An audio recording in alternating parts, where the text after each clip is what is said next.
Hi, my name is Brianna Fritz, and today I will be talking about the differences between female and male communication. Everyone has had or will have a relationship with the opposite sex, whether it be your partner, your best friend, or a cashier that you've talked to at the store. Are we treated differently depending on our sex? Does the person we talk to alter how we talk to someone? In preparing for the speech, I have located and read many articles on the differences between female and male communication. So first I'm going to talk about nonverbal communication in females and males, and then I will go into talking about verbal communication between females and males, and eventually I will talk about the differences between them and how we can actually mend that gap between our misinterpretations. According to Britton and Hall, women experience more expressive, skilled, and sending and receiving nonverbal messages.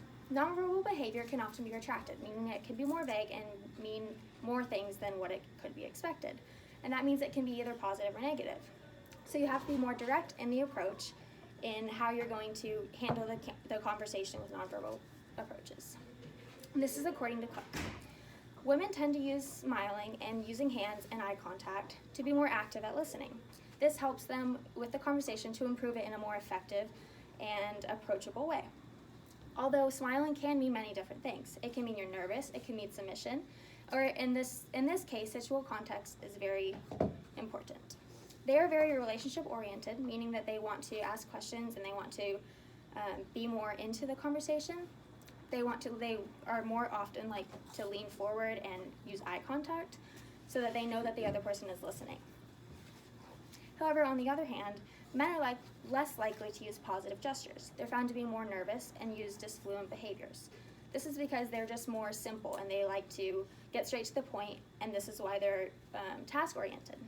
They like to just start at a point and end at the point and just simply do that. They don't like to go like complex ways or anything like that. For example, in this visual aid, I have a picture of female and male, and the females have lots of aids going towards each other and they have lots of conversations, whereas men, there's only one line of conversation. They're very, very simple. Men are also seen to be more aggressive, dominant, and loud-mouthed. And this might be due to their masculine culture. Most men are seen to be as more authoritative and direct. They're likely to be more straightforward than women. Women are very hard to understand sometimes, and it takes more for the men to ask questions for them to understand. Men have problems with face-to-face interactions. They don't like people to be in their face. So when a woman approaches them up to their face, they get often like confused and don't like it, and so they usually tell them to like move away, and their most likely approach is to go up to them with a side approach so that they're not in their own bubble. Now that we have a better understanding of nonverbal communication, we're going to begin to discuss the differences in verbal communication. Women are found to be more positive, especially when first encountering a person. When you think about it, a woman meeting another woman is going to go up and say and be more enthusiastic and say hi and hug and all that kind of stuff, whereas a guy would just go up and be simple, just be like, hey. They say way less words. It has been found that women are found to be more nurturing and use more intensifiers than men. Women's communication styles are more collaborative. They like talking in bigger groups than men. Men are more oriented to talk with one other person. They try to avoid criticism and don't try to be better than one another like men do. Some common sayings women say to express sympathy are, I really hear what you're saying, or I think you did the right thing. They're full supporters of giving advice and making sure the conversation doesn't just die. However, men are viewed as feeling more uncomfortable during these conversations. These conversations could be caused by vocalized pauses. Vocalized pauses are often perceived as discomfort and a lack of knowledge within the situation. According to Wood, men have 3 different conversation styles. They have assertive communication, engaging in the conversation, and competition. Men are usually goal-oriented, and always have the idea that they need to be in control or overpower someone else. Men's general speech approach is to defend their personal status by asserting themselves into the conversation. To many women, men are perceived as being rude or just not listening, although that's not the case. They just see it as they are listening, but the woman just doesn't understand that.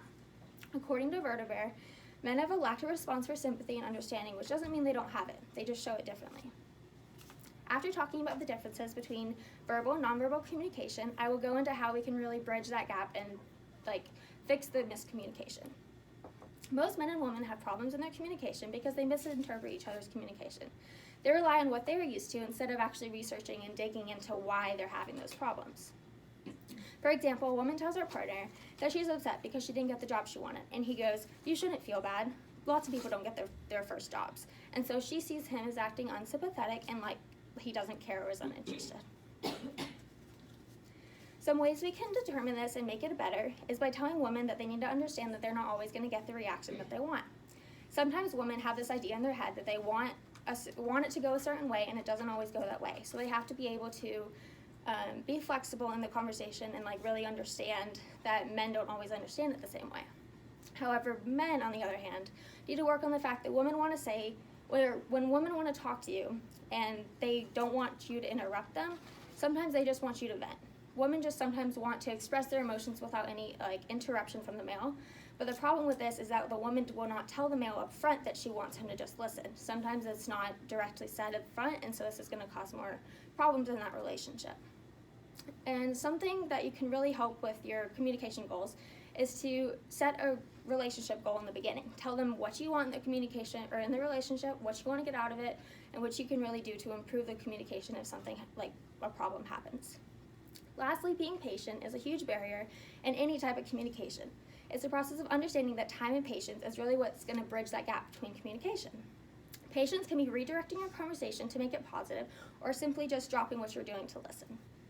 In conclusion, I've talked about the differences in female and male communication with nonverbal and verbal, and how we can really bridge that communication gap. As you can see, how we communicate with the opposite sex determines the relationships we have or will have.